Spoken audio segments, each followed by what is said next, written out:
દેશમાં નિશ્ચિત સમય પહેલા ચોમાસાનો વિધિવત રીતે પ્રારંભ થઈ ચૂક્યો છે। અલગ અલગ જગ્યા પર વરસાદને લઈને આગાહી વ્યક્ત કરવામાં આવી છે। મહત્વના સમાચાર, દેશમાં નિશ્ચિત સમય પહેલા ચોમાસાનો વિધિવત પ્રારંભ થયો, ત્યારે આ વખતે અંદમાન નિકોબાર ટાપુ પર વહેલું ચોમાસું પહોંચ્યું છે। 27 મે સુધી કેરળમાં ચોમાસું પ્રવેશ કરશે। ગુજરાતમાં પણ વહેલા ચોમાસાના એંધાણ આપવામાં આવ્યા છે, ત્યારે ગુજરાતમાં આ વખતે વહેલું ચોમાસું આવી શકે તેમ છે। વહેલા ચોમાસાના એંધાણ છે। દેશમાં નિશ્ચિત સમય પહેલા ચોમાસાનો વિધિવત રીતે પ્રારંભ થયો છે। અંદમાન નિકોબાર ટાપુ પર આ વખતે વહેલું ચોમાસું પહોંચ્યું, એટલે મેના અંતમાં જૂન આસપાસ ચોમાસાની શક્યતા પણ।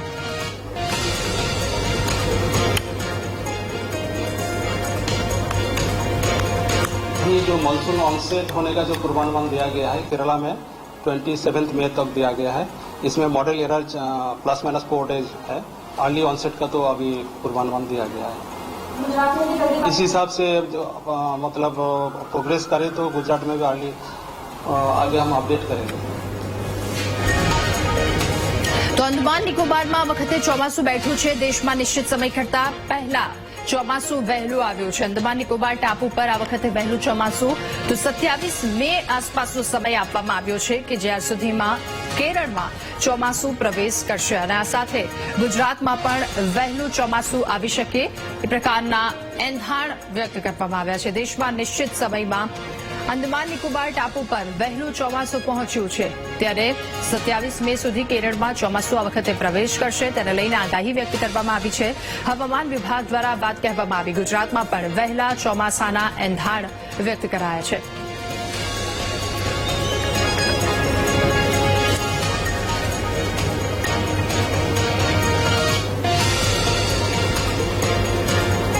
અને રાજ્યના ખેડૂતોના માથે ઘેરાયા છે ચિંતાના વાદળ। રાજ્યમાં હજુ પણ માવઠાનો માર યથાવત રહેશે। રાજ્યના મોટા ભાગના વિસ્તારમાં વરસાદની આગાહી વ્યક્ત કરવામાં આવી છે। ઉત્તર અને દક્ષિણ ગુજરાતમાં વરસાદ વરસી શકે, તો સૌરાષ્ટ્ર અને કચ્છમાં પણ ગાજવીજ સાથે વરસાદ વરસવાની આગાહી વ્યક્ત કરાઈ છે। વરસાદની સાથે ભારે પવન ફૂંકાવાની પણ શક્યતા વ્યક્ત કરવામાં આવી છે, ત્યારે રાજ્યભરના મોટા ભાગના વિસ્તારોમાં આ પ્રકારની પરિસ્થિતિ રહેશે। ઉત્તર અને દક્ષિણ ગુજરાત કે જ્યાં ભારે વરસાદની આગાહી કરવામાં આવી છે, સાથે સૌરાષ્ટ્ર અને કચ્છ આ વિસ્તારોમાં પણ ભારે પવનની સાથે વરસાદ વરસશે।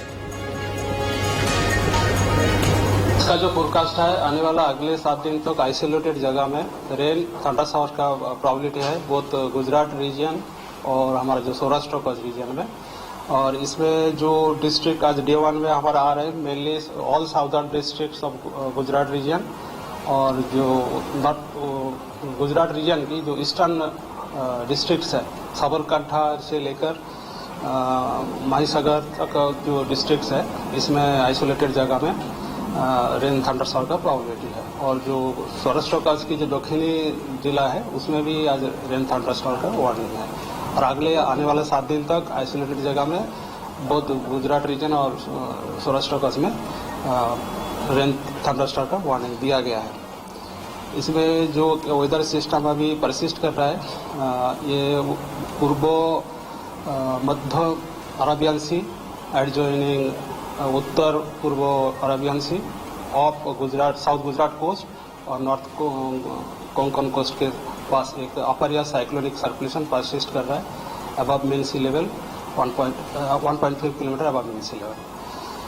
अभी स्थिति है। और जो अहमदाबाद का जो आज फोरकास्ट है, जो उच्चतम तापमान है 40 डिग्री सेंटीग्रेड के आसपास रहेगा, और जो पार्टली क्लाउडी स्काई रहेगा।